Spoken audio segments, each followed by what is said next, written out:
मनोज जरांगेंची पहिली मागणी मान्य. उपसमितीच्या बैठकीत मोठा निर्णय. न्यायमूर्ती शिंदे समितीला 6 महिन्यांची मुदतवाढ. राधाकृष्ण विखे पाटलांची माहिती. आज मंत्रालयात मराठा आरक्षण मंत्रिमंडळ उपसमितीची बैठक पार पडली. मराठा आंदोलक मनोज जरांगे पाटील यांच्या मागण्यांसंदर्भात या बैठकीत चर्चा झाल्याची माहिती मंत्री राधाकृष्ण विखे पाटील यांनी दिली. हैदराबादमध्ये गॅझेट संदर्भात तसेच मुंबई आणि सातारा गॅझेट संदर्भात आम्ही आढावा घेतल्याचं विखे पाटील म्हणालेत. तसेच सगळे सोयरेबाबत ज्या मागण्या आहेत त्याबाबत आम्ही चर्चा केल्याचं विखे पाटील म्हणाले. मराठा आरक्षणावरील शिंदे समितीला 6 महिन्यांची मुदतवाढ दिल्याची माहिती विखे पाटील यांनी दिली. मनोज जरांगेंनी याबाबतची मागणी केली होती. ती मागणी उपसमितीच्या पहिल्याच बैठकीत मान्य झाली. ज्या प्रमुख मागणीसाठी मनोज जरांगे पाटील यांची लढाई सुरू आहे.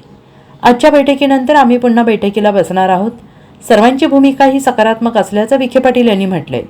दरम्यान विशेष पुढाकार घेऊन मुख्यमंत्री देवेंद्र फडणवीस यांनी आरक्षण दिलं होतं, पण पुन्हा 2.5 वर्षांच्या महाविकास आघाडीतला हे आरक्षण टिकवण्यात यश न आल्याने राधाकृष्ण विखे पाटील यांनी म्हटलं आहे. मराठा आरक्षणावरील शिंदे समितीला 6 महिन्यांची मुदतवाढ दिल्याचं विखे पाटील यांनी म्हटलं आहे. आरक्षणाच्या बाबतीत सरकारची कोणतीही भूमिका नकारात्मक नाही. कायद्याच्या चौकटीत बसून आपल्याला ते करावं लागेल असं विखे पाटील यांनी म्हटलं आहे. मनोज जरांगे यांच्या मागण्यांबाबत आम्ही पुन्हा एकदा बैठक घेणार असल्याचं विखे पाटील यांनी म्हटलं आहे. 16% आरक्षण देण्याचं काम मुख्यमंत्री देवेंद्र फडणवीस यांनी केलं होतं, मात्र महाविकास आघाडीच्या सरकारनं ते घालवल्याचं विखे पाटील यांनी म्हटलंय. त्यानंतर आमचं सरकार आल्यावर फडणवीसांनी 10% आरक्षण देण्याचा निर्णय घेतल्याचं विखे पाटील यांनी म्हटलंय. आज पहिलीच बैठक होती आणि खरं म्हणजे यापूर्वी आरक्षणासंदर्भात जी काही कारवाई झालेली आहे त्यामुळे बऱ्यापैकी मला वाटतं लोकांना त्या ठिकाणी मदत झालेली आहे.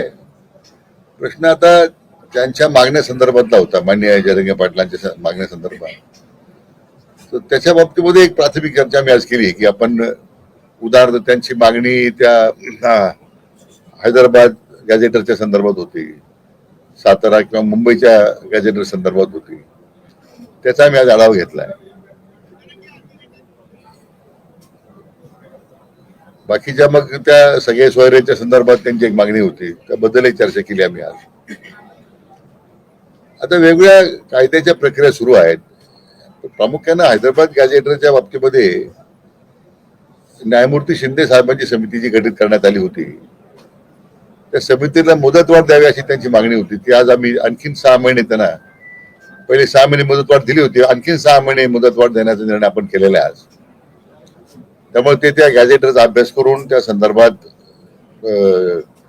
ते निर्णय करतील. कारण शेवटी ही जी थोडी प्रक्रिया क्लिष्ट आहे आणि त्यामुळे सगळ्या कायद्याच्या बाबी तपासून मला वाटतं त्यांच्याच मागणीप्रमाणे माननीय शिंदे समितीला आपण आता मुदतवाढ देतो.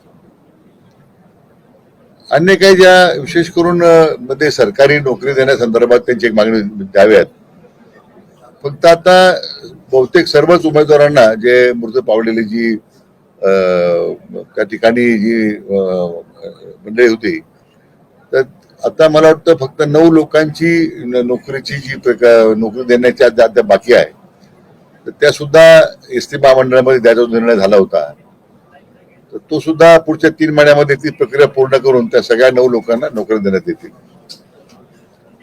सानुग्रह अनुदान द्यायच्या बाबतीमध्ये ते सानुग्रह अनुदान देण्याचं काम पूर्ण झालेलं आहे.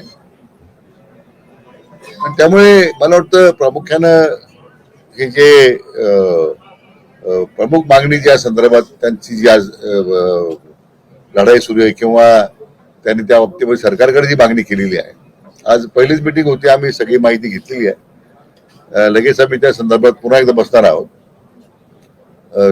सर्वांची भूमिका सकारात्मक आहे.